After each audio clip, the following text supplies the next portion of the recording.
we struggle a lot with seeing people on a path that seems likely to end in their demise, and with them not being receptive to feedback, right? It happens time and time again where we see a colleague or a peer that's jumping in a way that makes it clear they're at a pretty high risk of dying, and point it out.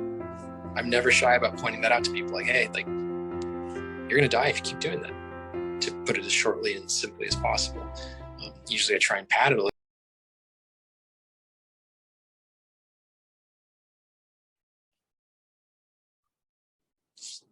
Hey, welcome to I Lead the Way, a podcast where ordinary people come to learn how to do extraordinary things. And I have a special treat for you today.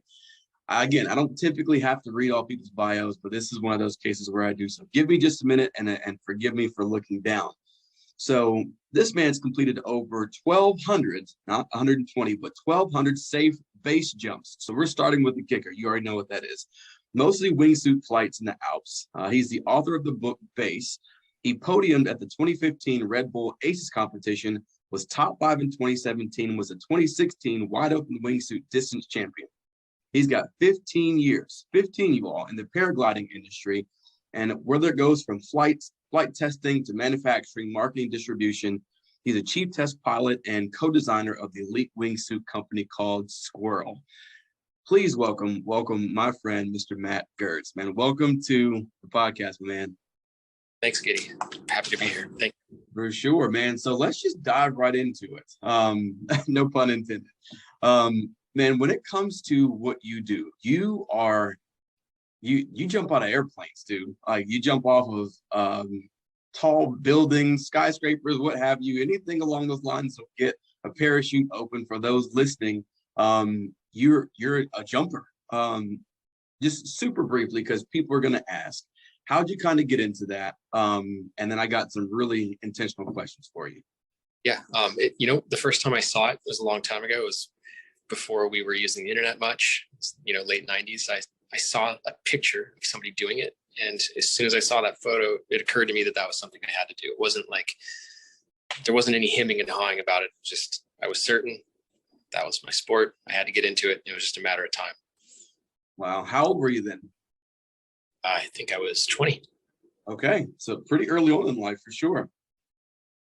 Wow. That's no joke, man. So again, for those listening, you probably can't see, man, but Matt, again, is a part of the skydiving. Skydiving, I want to call it community, if you will, because it's very much a community and family. So on this podcast, we always talk about what leadership looks like. And one of my philosophies is that it's hard to lead somebody else if you can't lead yourself first.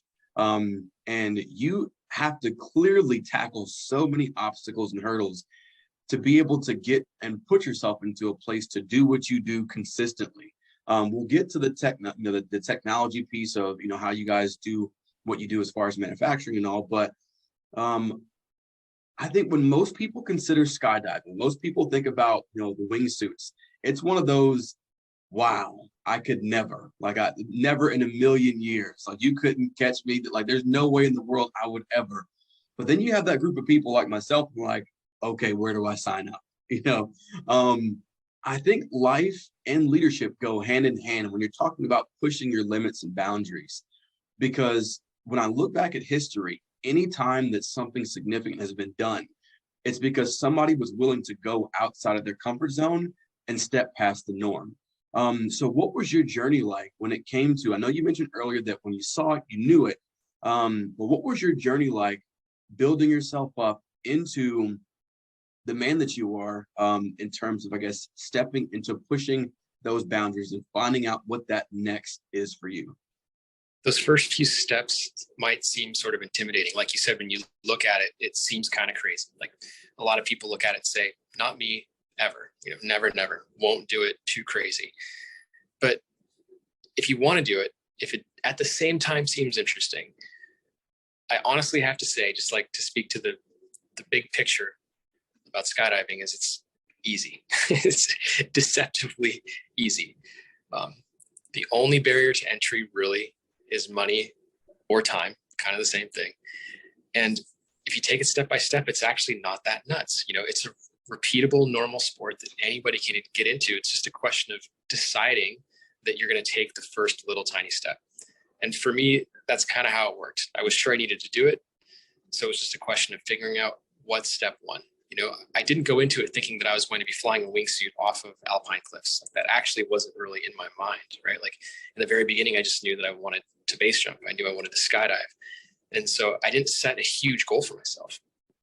I set the goal of getting into the sport, right? And the first part of that first goal is making your first jump. So luckily, because it's such a well-established sport, those processes are there for us, right? Like, it's not that hard to go make your first skydive. Really, anybody can do it. Anybody can do a tandem skydive. Almost, when I say anybody, I mean really almost anybody. Like, there's certain physical limits, but they're pretty broad. So yeah, it is achievable. Don't let yourself be put off by the fact that it seems crazy if you feel an attraction to it. Yeah. What would you say? And again, because not everybody understands maybe exactly what it is you do. Can you explain kind of briefly what's the difference between skydiving and base jumping? Yeah, excellent question. So skydiving, I would consider to be a sport, an industry, something that a lot of people can get into, has relatively low barriers to entry, and is kind of repeatable on a long timeline. Something you can do for fun for, you know, most of your life and probably not die. You know, base jumping, on the other hand, base is an acronym. It stands for building, antenna, span, and earth. So building's obvious, antenna's obvious, span means bridge most of the time, and then earth means cliff most of the time, right? And it's the process of jumping from a fixed object, aka not an aircraft, something fixed to planet Earth, with a parachute, right? So in the most popular examples, you see people jumping from big mountain cliffs, wearing a wingsuit, flying through trees, gullies, whatever, and then opening their parachutes and landing. That's base jumping, specifically wingsuit base jumping in that case. You see people jumping from buildings downtown, landing in the street, jumping in a taxi cab and speeding away, another without a wingsuit. So base jumping and skydiving are very closely related, but it's almost difficult to consider base jumping a sport, right? It's more of an activity. I do refer to it as a sport, and because I tend to treat it as one in terms of training and skill sets and outlook, but it's so dangerous, and it's not, I don't really consider it to be naturally repeatable on a really long timeline, right? Like, base jumping has such a high rate of accidents and fatalities that all indications, in my opinion, point to it being basically fatal on a long enough timeline because it's so unforgiving of error. So I don't really think that, you know, base jumping is something that can be practiced safely, but it is so unforgiving, and we're so error prone as humans that my outlook on it is that on a long enough timeline, it's probably going to kill you. So it's something that if you're interested in, you should probably only get into if you feel like you really need to. And you should think about beginning it with the end in mind, right? You should be thinking about your exit before you even start. Like, how long am I going to do this? Why am I doing it? How important is it to me? Do I fully understand the risks? And how am I going to quit? Because with base jumping, you have two choices. You can quit or you can die doing it. So the only two options once you begin. So skydiving, fun, sport, awesome. Do it for the rest of your life, probably no problem. Base jumping, take it in smaller doses, take it more seriously, view it as something separate. Yeah, man, thank you for that clarity. First of all, I didn't know that base actually stood for something. I assumed that it was just base meaning ground, you know, something that, which it does, but it plays in perfectly as far as, you know, the definition of it behind it. Just that when I think of the margin for error with videos I've seen and, you know, different things I've kind of researched, the margin for error with base jumping versus skydiving are like, they're almost polar opposites. Because like you said, the distance to the ground is considerably shorter. The fact that either you're in a wingsuit or, like you said, it's considered tandem, just jumping straight out without wingsuit, is that right? Generally referred to a non-wingsuit base jump as just a slick jump. If it's a low jump, usually it's referred to as a slider off jump, which refers to a reefing system that slows the parachute opening. We take that off when we jump from low objects. The parachute opens very quickly and immediately. So yeah, it's basically without a wingsuit, we call it slick. With a wingsuit base. Okay. And the difference there, again, for those that don't really understand that, is the wingsuit, if you think about the old school cartoons where you see like a flying squirrel. That's pretty much what it is. You know, of course, just breaking it down for those that are listening, that it's the same operation of jumping, like you said, from a place that's very high up, but it allows you to create more distance instead of descending straight down. Is that pretty much correct? Great explanation. It's very much like a flying squirrel. It's the same concept. We just get a rudimentary amount of forward movement thanks to the extra surface area and the shape that they form as wings. And there you go. We get to go a little bit further than you would if you were just a regular old meat bomb. Now, how fast can you get up to in a speed? Because that's something you know about because you've been in some of those competitions before. How fast have you gone, rather? You know, on a typical wingsuit skydive or a typical wingsuit base jump, we're cruising at around 120 miles an hour. But you can go a lot faster if you really try, right? Like because we're gliders and because we're trading altitude for distance and we're trading altitude for airspeed with gravity as our engine, the faster you go through the air, generally, the faster you're going down, right? So if we want to fly further, it's going to be a slower airspeed. If we want to fly faster, it's going to be a shorter distance, typically. That makes perfect sense. You absolutely have to factor in science into this thing. This isn't one of those, oh, well, look, it's something high, let me jump off of it. You need to understand like the height, you know, like you said, so do things like of course you have storms and wind, within aerodynamics, how much does that affect your ability to do what you do successfully? Because I'm thinking, again, just from, you see those YouTube videos that says like, you know, the wow videos, you see a guy, you know, or a lady that's wingsuiting and they're turning and going through cliffs, and it's, I mean, the GoPro, it looks like it's right next to their head, which is just absolutely bananas, you know. But with that, like you said, the margin of error is slim to none because it's unforgiving. Earth is earth, like it is what it is. And because our bodies are so fragile, the likelihood that you would survive or even make it out of that thing unscathed is slim to none if you hit something. So what things do you have to take into consideration as far as calculations are concerned, weather-wise? Does that make sense? Yeah, it does. And it's such a good question. I love the fact that your head went to weather when you're thinking about margin, because that's so important. And it's something that a lot of people tend to underestimate, right? Like one of my, you know, personal missions has been trying to get people to think more about what micrometeorology means to us as base jumpers and wingsuit base jumpers, because we are, as you suspected, really strongly affected by just a little bit of wind. And it's not just wind, right? It's vertical movement in the atmosphere. There's all kinds of air that's going up and going down and blowing across the terrain for a wide variety of reasons. And so, yeah, conditions are critical. It's a conditioned sport. You know, if you think about surfing, you have to wait for the waves to be correct. In some places, the tide needs to be right. There needs to be the right direction of wind or no wind. Otherwise, you can't really surf. And it's really good to think about base jumping and wingsuit base jumping in the same context. If the conditions aren't good, we can't do it, or it's just unsafe, right? So we're looking for, you know, moments where there's a minimum amount of solar heating on the terrain that we're flying over, where there's not wind in the atmosphere, you know, like the forecasted wind is not high. So generally speaking, when you see videos of those people flying through tight spots in the mountains, and, you know, just like you said, you know, the rock walls inches from their heads, which is not an exaggeration, that's in really calm conditions, hopefully, right? So we're hiking up early in the morning. We're jumping on the not sunny, superheated face in the middle of summer. And we're choosing those calm days with the minimum of vertical movement and the minimum of wind in the atmosphere, for sure. Really important. Wow. I would consider would moisture in the air make a difference? So say it rained previously.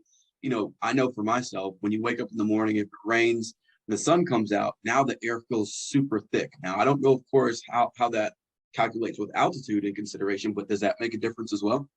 Does density altitude is a factor, and the humidity affects the density altitude.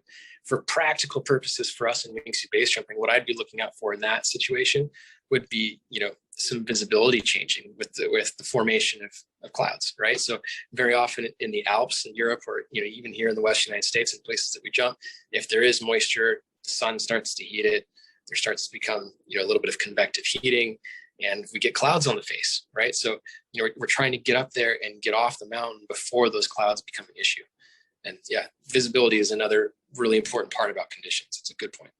Wow. That's fascinating, man. And I didn't even, for whatever reason, I did exactly what most people probably do. It's really easy for us as humans to look at the result of something and not consider what it took to get there. You mentioned we're hiking, throughout the early morning. I think most people just see the videos of the person on the cliff, on the ledge, on the bridge, and they're ready to go. You didn't factor in the fact that this has been hours on end to get to where you're trying to go. So you really do have to plan out that entire thing top to bottom. I'm assuming it's not just one of those, okay, that looks cool, let's give it a shot. This is how, like you said, calculations are everything. Yeah, it's a really good point. You can always follow a buddy, but you learn a lot more from, understanding when you need to be there, how you're going to get there, and everything it takes to make that happen. And, the difficulty of access in our sport ranges from riding a ski lift or a tram up during the summertime and walking just literally a few steps to the exit point and hopping off, the easiest access you can possibly imagine. And then in some of those cases, even landing next to coffee, right? Or on the other end of the spectrum, there's a really technical alpine approach that might require some rock climbing, right? Or navigating through, loose terrain. And that adds a lot of risk, and it adds a lot of complication as well, because you have to factor in the reality of being tired when you get there.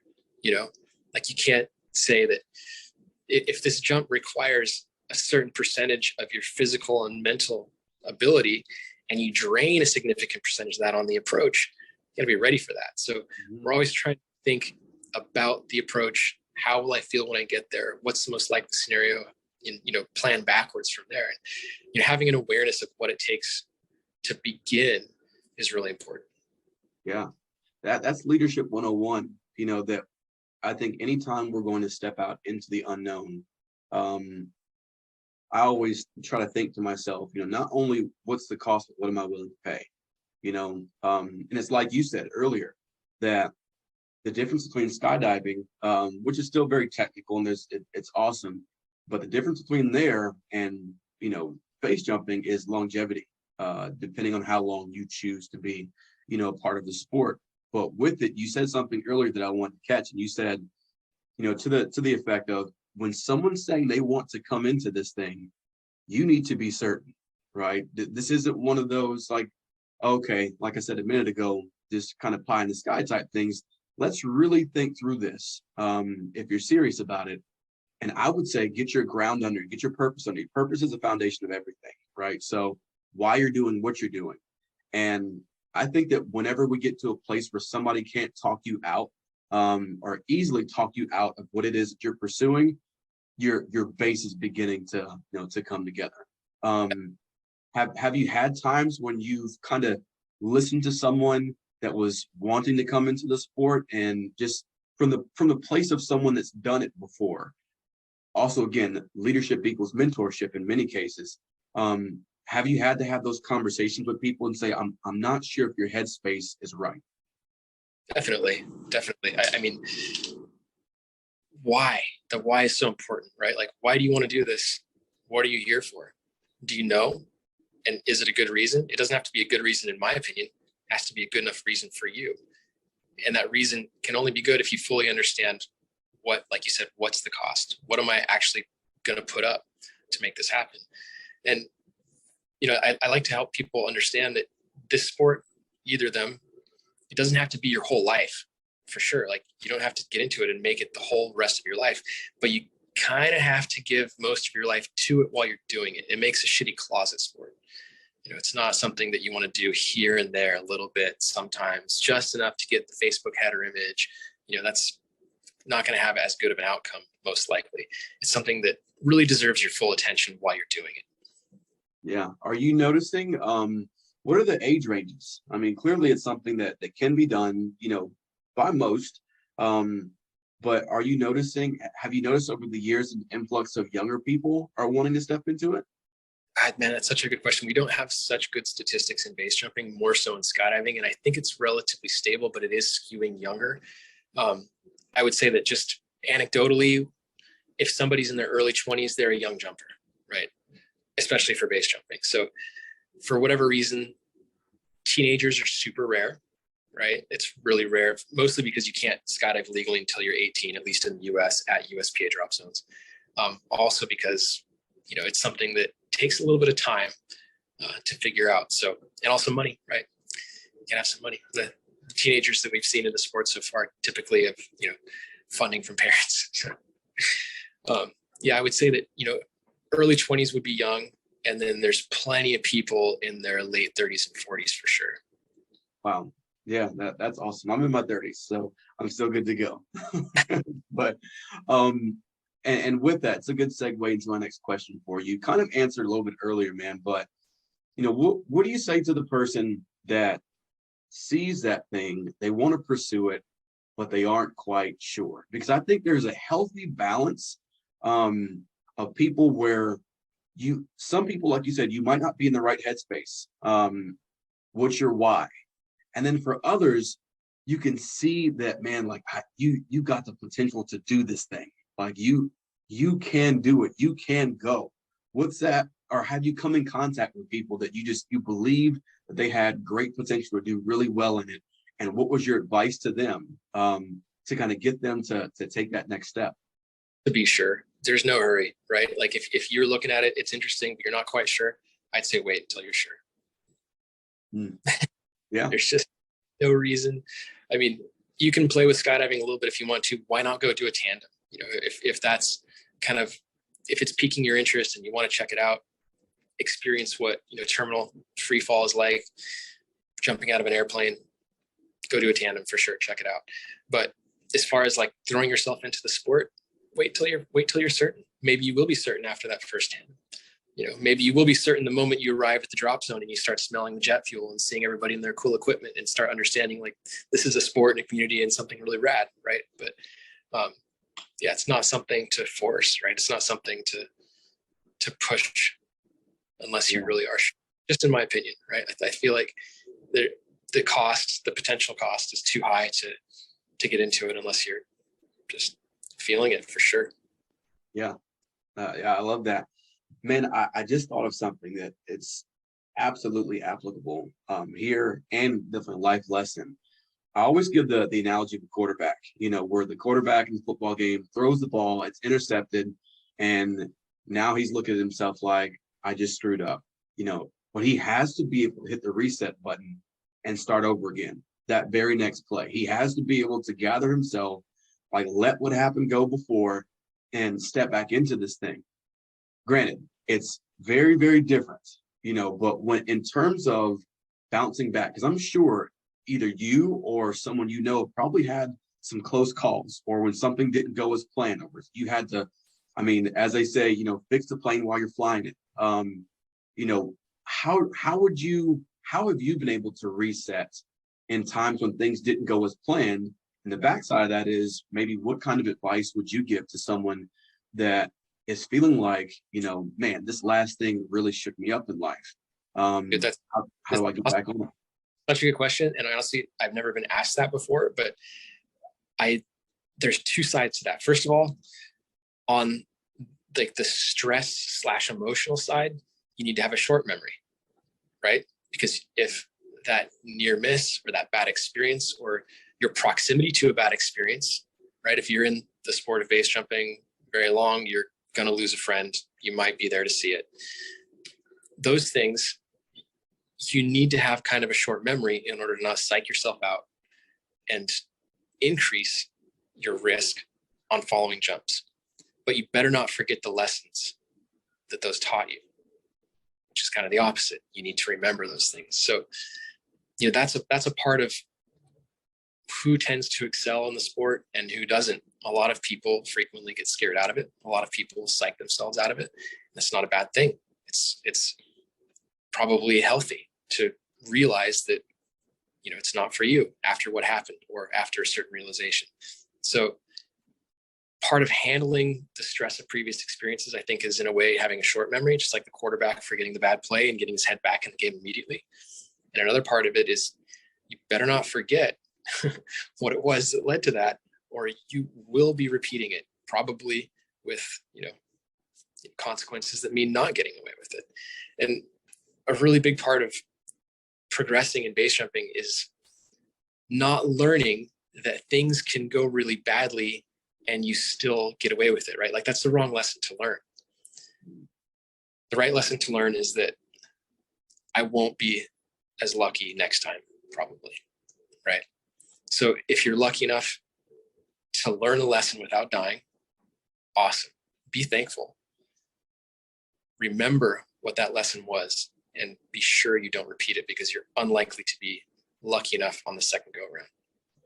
Man, that's that offers up so much food for thought, like so much food for thought, where, like you said, it has to be a perfect cocktail of both, almost, where you got to have the short-term memory because I can't dwell on what happened. Otherwise, it's going to screw up my ability to do what I need to do effectively and to do it to the best of my ability. But at the same time, I can't block that out completely and act as if it didn't happen, because if I do, I'm being naive, which I now put myself in jeopardy of replicating or duplicating exactly what happened. Right. Like that's I think that's so transferable in business, education, relationships, so many different things. Of course, the difference there truly can be life or death, but we can still take that same piece and put that into the life or death of your business, the life or death of your, of your educational journey, life or death of a relationship. Like there's so many back and forth with that. That's a very, very valid point. Yeah, I mean, when I try and translate to that my personal life, I come down on like trying to absorb the information and process it without taking it personally, right? Like that's super important. If you get negative feedback, if there's a difficult lesson, there's information there, but there's also emotional weight to it that can bog you down as you're moving forward. So I try to take the information, all right, criticism, feedback, whatever it is, conflict, information I can use. The emotional difficulties, maybe don't hang on to that quite so much. Try not to take it personally. Yeah. I mean, there's something, of course, it's super, I won't say touchy, but it's very heartfelt and meaningful. Like you said, just with base jumping, the likelihood that you might unfortunately experience the loss of a friend one day, is absolutely a possibility. And I was a first responder. I was a police officer for some time, and that does kind of go hand in hand there. That there is a strong possibility that someone someone you work with, had lunch with, hung out with, been to their house and vice versa, that person may not come back from a call, in the same way that it could be the jump on the perfect day and something just doesn't go right. I know for me, because I have lost friends in that profession, that, like you said, for some people, they're not able to reset, which can be a very healthy thing, because you don't need to push aside the fact that something very traumatic happened. At the same time, there's also a piece, I think, depending on the relationship, where not moving on, but remembering and still pressing forward and progressing is a form of honoring, that person, because you might know that they believed in you the same way you believed in them. They believed in the sport or the job or the profession to the same degree that you did, maybe if not even more. And I know for myself, man, the what if regret factor of trying to own what happened to someone else can be a very dangerous thing. And I think that's something that I also try to get across whenever I'm doing, leadership workshops in corporate America, or things like that. You can only take credit for yourself unless there was something you directly did to influence or provoke what happened to someone else, in which case you still have to take ownership of that. But you have to let people own their own journey in life, even if it doesn't turn out the way, that we would all hope it would. Does that make sense? It does. Yeah. And we struggle a lot with, first of all, I have to preface this with, like, your analogy was really generous, because I always try to remind myself and the people around me that we're not saving the world. We're not helping anybody. We're doing something that's just really incredibly selfish. We're risking our own lives for basically no reason. And the result of dying in this sport is really intense tragedy that you don't really understand. Like, you don't understand how badly it's going to affect your family and friends until you see it happen. to the friends and family of your peers, right? Once they're gone. So I got to preface it with, we're not saving the world. We're doing something really freaking selfish. But yeah, we struggle a lot with seeing people on a path that seems likely to end in their demise, and with them not being receptive to feedback, right? It happens time and time again where we see a colleague or a peer that's jumping in a way that makes it clear they're at a pretty high risk of dying, and point it out. I'm never shy about pointing that out to people, like, hey, like, you're going to die if you keep doing that, to put it as shortly and simply as possible. Usually I try and pad it a little with, you're doing awesome. It's really sick the way you're flying. But I have to tell you that maybe you should think about what it means on a long enough timeline. And it's surprising how often people don't listen. You know? And so then we come to what you just said. We have to allow them to own their life journey. And that's hard. It's hard because you don't want them to be gone. And after they're gone, it's a mix of feeling like, what the hell? Couldn't we have done something? Why didn't they listen? Should I have gotten through to them in a different way? And as I get older, I try not to become cynical about it. I try to just accept that this is the way people are, and we do need to let them own their journey, as you put it, or however you said it was really good, better than that probably. And just accept it, right? Like, it's not resignation. I'm not going to give up trying to help people. Acceptance is not resignation, but I do accept that people make these choices that they think are worth it to them. That's their choice. Yeah, that makes perfect sense, man. Because like I said, I think that sometimes when people are in a position of friendship, or like you said, I'm glad that you do what you do. Like you said, if you see somebody that's like, hey man, I've been around long enough to know that looks really cool right now, but right now is not going to be forever if you keep going down this road. You know, that's a very real thing. And I think that's also, again, a very big part of leadership, man, where some people don't want to hurt people's feelings or, make them insecure. Maybe if I say this to them, then they'll have to think twice, and that might cause them to do X, Y, and Z. Well, if I don't, and something happens that I feel like I could have at least I know I did my part to help influence them on the right path to this thing, and I don't, and it still turns out that way, now I got to own the fact that I'm kicking myself in the behind, because maybe you never know, but it's the maybe. I would rather have tried and have gotten nothing from it than to have not tried at all and always wondered what could have been had I given it a shot in speaking to this person. And I have a lot of respect for people who are able to transmit that feedback with kindness and generosity, right? To pad it, so to speak. I've always tried to do that as much as I can myself. There's no reason to yell at somebody. If you're yelling at somebody trying to help them, there's more than likely they're just you'll get pushed back. You're not going to get through to them. So I have a lot of respect for people that have the skill to make give that leadership feedback in a way that is kind and generous. There's no reason to not be that way, in my opinion. Yeah. I always say, man, there was one of my former pastors. She said that rebuke without relationship breeds rebellion. That's what she said. Right. Rebuke without relationship breeds rebellion. And it always stuck with me, because you think about, even me being a former police officer, I'd go up to a scene and they're like, hey man, like, let's stop doing this. You don't know me. So then they get out loud with me, they're ready to fight, because I don't know you. You don't know me. Who are you to tell me what to do? Versus a friend or family, comes up and says, hey, why are you doing that? The same situation, but the relationship is different. So now that person listens to them versus listening to me, but in some cases, it doesn't matter. Like, I don't care if I know you or not. If you are in jeopardy of doing something that's going to be detrimental to your life or affecting someone else, I'm going to at least give it a shot and hope that, you're willing to listen rather than blowing me off. Totally.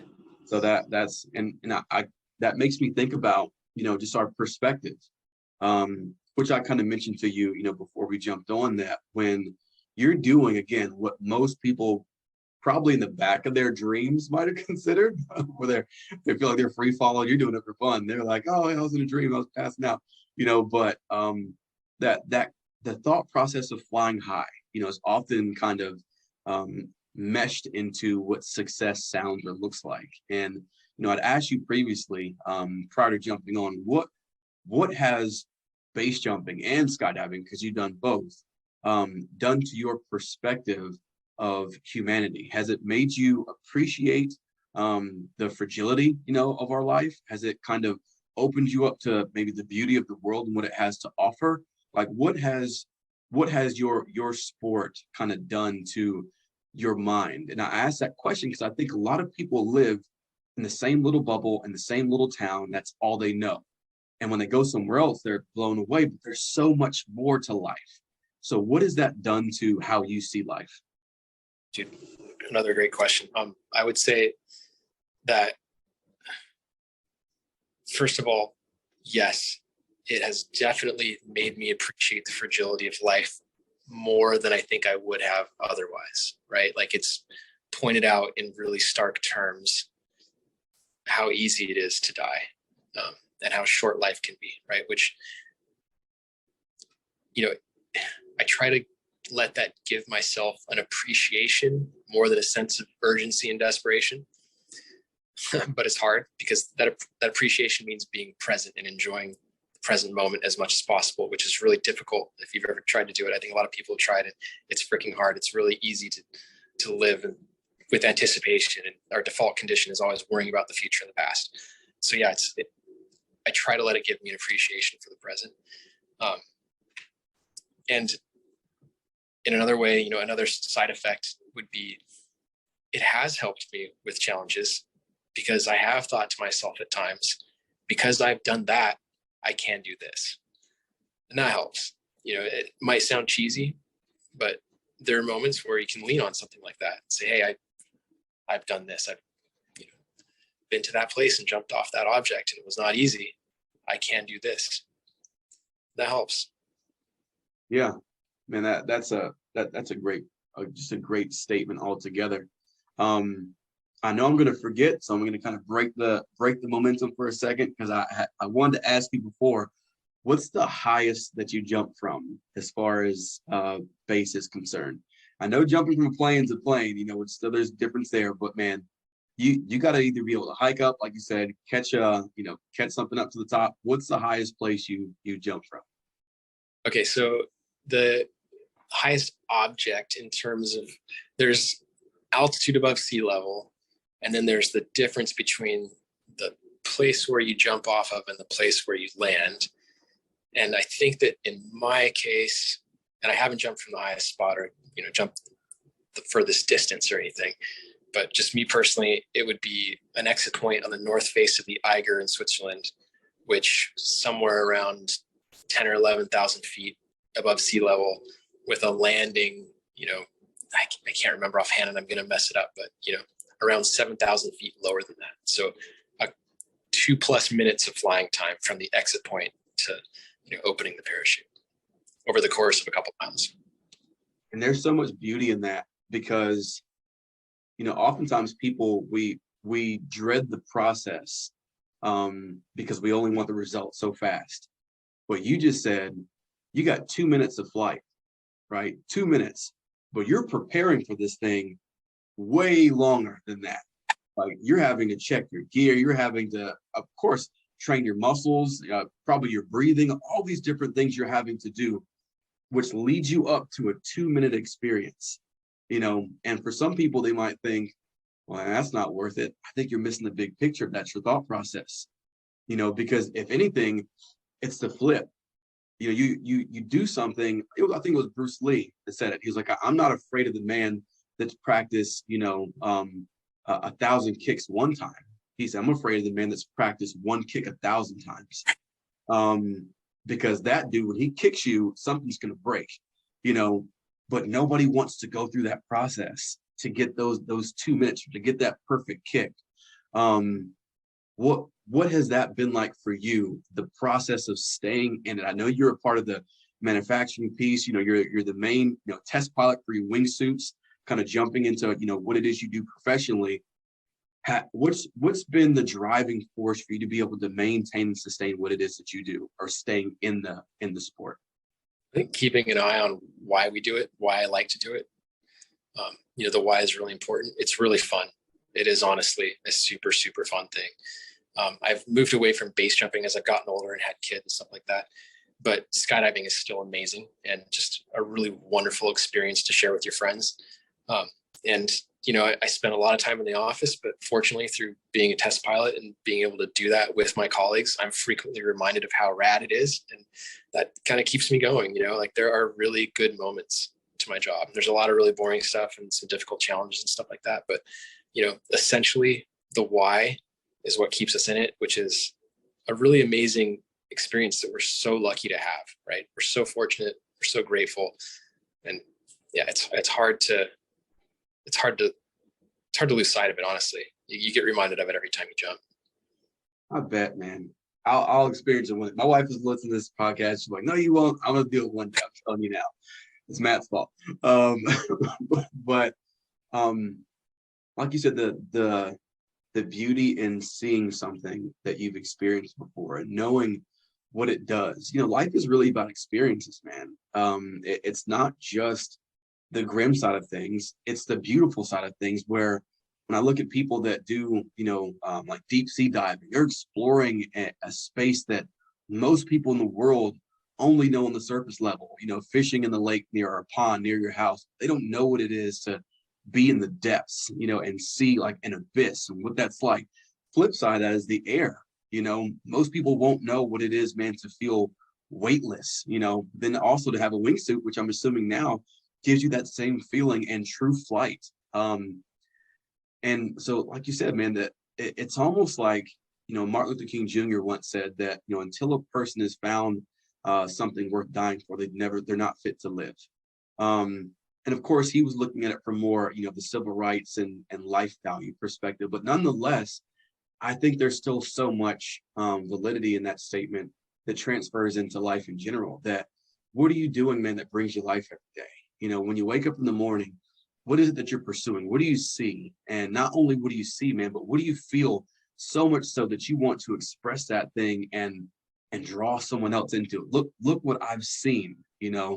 You got to check this thing out. And I can only assume, man, that the feeling of flying, I always think of the Wright brothers, the feeling of flying, for the first time, it had to be something else. It is. It's a lot, honestly, like it is in dreams, I think. It's not that different.